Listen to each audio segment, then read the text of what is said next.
আমরা দেখতে পাচ্ছি ইতিমধ্যেই বাংলাদেশের গ্রামে গঞ্জে শহরে নগরে বন্দরে ওলামায়ে কেরাম মুসলিম উম্মাহর নেতৃত্বদানকারী জনগণের এই ঐক্যের পরিবেশ দেখে আজকে এক মঞ্চে দেখে গ্রামে গ্রামে ঐক্যের জোয়ার শুরু হয়েছে। নির্বাচনের আগে যে শর্ত, মানবতা বিরোধী গণহত্যাকারীদের বিচার অবশ্যই দ্রুত দৃশ্যমান করতে হবে।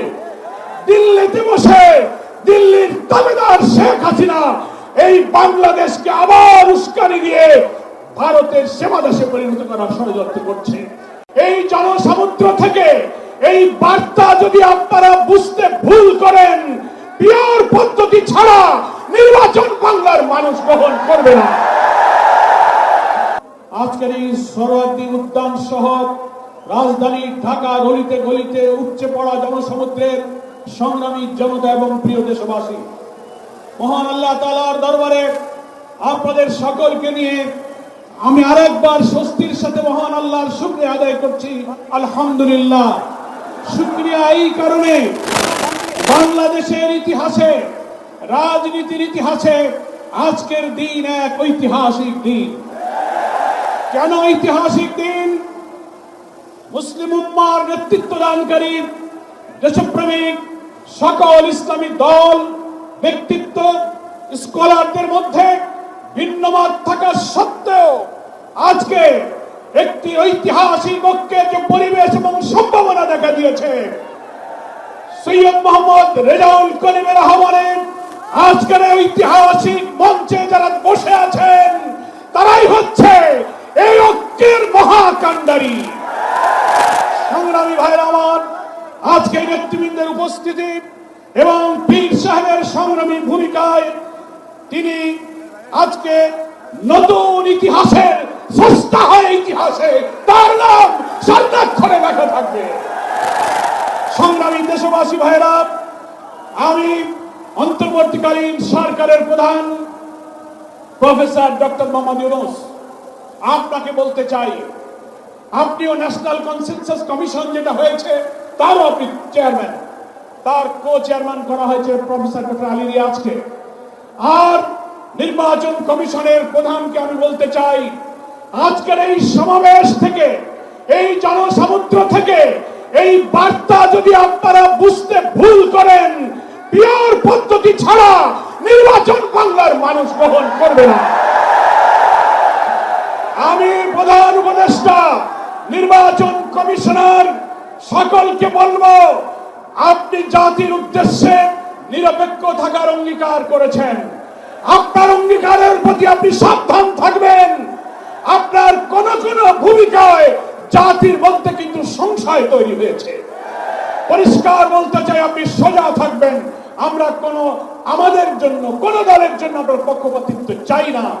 2000 ছাত্র জনতার জীবন, হাজার হাজার মানুষের রক্ত, 17-18 বছরের মানুষকে ফাঁসি, অত্যাচার, জুলুম, রিমান্ড, ক্রসফায়ার দিয়ে আলেম ওলামা পীর মাশায়েখদের যে নির্যাতন করেছেন, সেই সংগ্রাম আমরা ব্যর্থ হতে দেব না। ফলে আপনাকে অবশ্যই জাতির যে দাবি উচ্চকিত হয়েছে, নির্বাচনের লেভেল প্লেইং ফিল্ড আপনাকে নিশ্চিত করতে হবে। আপনি জাতির কাছে, জাতির উদ্দেশ্যে ভাষণে একটা কথা বলবেন, being a head of the government একটা কথা বলবেন, রাষ্ট্রীয় টেলিভিশনে একটা কথা বলবেন, কোন একটা দলের কাছে আলোচনায় গিয়ে সে কথা আপনি ভুলে যাবেন। এটা নিরপেক্ষতা ভঙ্গ হয়েছে। আপনাকে বলতে যে আপনি সোজা থাকুন।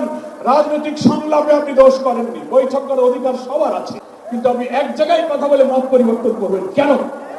আপনাকে জাতির সামনে আসতে হবে, সকল দলের সাথে বসে আপনি বলবেন যে ভাই আমাদের এই অসুবিধা, আসুন আমরা সবাই মিলে এইটাই করি, আমরা রাজি আছি। কিন্তু আপনার এই ভূমিকায় প্রশ্ন তৈরি হয়েছে, আগামী 8-10 মাস পরে যদি নির্বাচন হয় আপনি সোজা থাকবেন কিনা? আপনাকে এই 8 মাসে নিরপেক্ষতার প্রমাণ আপনাকে দিতে হবে। আপনাকে নির্বাচনের আগে যে শর্ত, মানবতা বিরোধী গণহত্যাকারীদের বিচার অবশ্যই দ্রুত দৃশ্যমান করতে হবে। দিল্লিতে বসে দিল্লির দাবিদার শেখ হাসিনা এই বাংলাদেশকে আবার উস্কানি দিয়ে ভারতের সেবাদাসে পরিণত করার ষড়যন্ত্র করছে। অবিলম্বে নির্বাচনের আগে এই বিচার আমরা দৃশ্যমান দেখতে চাই। সংস্কারের ব্যাপারে অনেকে ঢিলা দিচ্ছেন, বলে ইলেকশন আর সংস্কার একসাথে হবে, ক্ষমতায় গিয়ে করব। কিভাবে বুঝলেন কে ক্ষমতায় যাবে? জনগণের ভোট আপনি পান, তারপরে আপনি ক্ষমতায় যাবেন।